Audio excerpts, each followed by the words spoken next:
આજનો પાઠ પુરુષોત્તમ માસની કથા અધ્યાય 11. શંકરનું વરદાન. સુત પુરાણી બોલ્યા, હે મુનિશ્રેષ્ઠો, ઋષિકન્યા મેઘાવતીએ ભગવાન શંકરની ઉગ્ર તપસ્યા શરૂ કરી દીધી.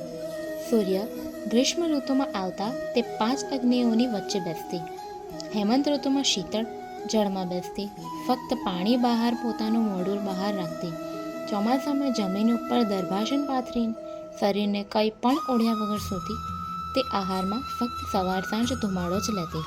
આ રીતે તેણે 9000 વર્ષ સુધી તપ કર્યું.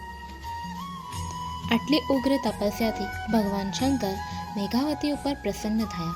તેમણે પોતાનું સ્વરૂપ પ્રકટ કરી મેઘાવતીને દર્શન આપ્યા. મેઘાવતી તપને લીધે દુર્બળ થઈ ગઈ હતી, છતાં ભગવાન શંકરના દર્શન માત્રથી તે ઉત્સાહિત થઈ ગઈ. તેનું શરીર કૃશ થઈ ગયું હતું, છતાં તેમાં શક્તિનો સંચય થયો.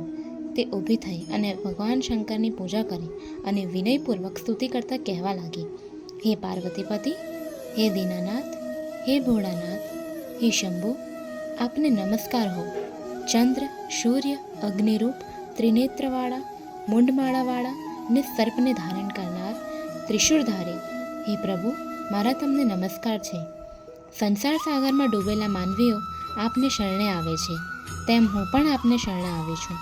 બાણાસુરના સર્જક અને અલ્ક રાજાની મરેલ પત્નીને સજીવન કરનાર નાથ, આપના ગુણ ગાવા દુર્લભ છે. ભક્તોના સૂત્રોના સંહાર કરનાર, સંસારને આવાગમનનો નાશ કરનાર, જન્મ મરણને હારનાર એવા આપને વારંવાર નમસ્કાર હો. ભગવાન શંકરે મેઘાવતીની સ્તુતિથી પ્રસન્ન થઈ કહ્યું, હે તપસ્વીની, તારી જે કાંઈ ઈચ્છા હોય તે દર્શાવ. હું તારા ઉપર પ્રસન્ન થયો છું. તું જે માંગે તે આપવા હું તૈયાર થયો છું. ભગવાન શંકરનું આવું વચન સાંભળી ઋષિકન્યા બોલી, હે દીનદયાળુ, જો આપ મારા ઉપર પ્રસન્ન થયા હો તો મને પતિ આપો. પતિ આપો, હું પતિ માંગુ છું, માટે મને પતિ આપો, પતિ આપો. મારી બીજી કોઈ ઈચ્છા નથી. ભગવાન શંકર બોલ્યા, હે કન્યા, તે 5 વાર પતિની માંગણી કરી, તેથી હવે તને 5 પતિ થાય. તેઓ દાનવીર, સુરવીર અને ધર્મવીર હશે. મેઘાવતી ભગવાન શંકરનું આ વિચિત્ર વરદાન સાંભળી સ્તબ્ધ બની ગઈ. તેને આ સાંભળી ઘણું દુઃખ થયું. તેણે કહ્યું, હે કૈલાશપતિ, મેં વરદાનમાં માંગ્યું શું અને આપે આપ્યું શું? એક પતિને 5 પત્ની હોય તેવું તો સાંભળ્યું છે, પણ એક સ્ત્રીને 5 પતિ તેવું મેં ક્યાંય સાંભળ્યું નથી. હું આપને આવું વરદાન ન આપવા વિનંતી કરું છું. હે કન્યા, મારા વરદાનમાં ફરક નહીં પડે.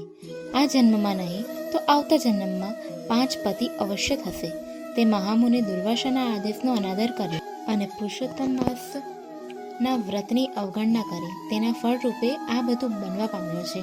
હવેથી કોઈ પણ કાળે પુરુષોત્તમ માસનું તું અપમાન ન કરીશ. અમે દેવો પણ આ માસનું શ્રદ્ધાપૂર્વક વ્રત પૂજન કરીએ છીએ. આમ કહી ભગવાન શંકર અંતર્ધાન થઈ ગયા.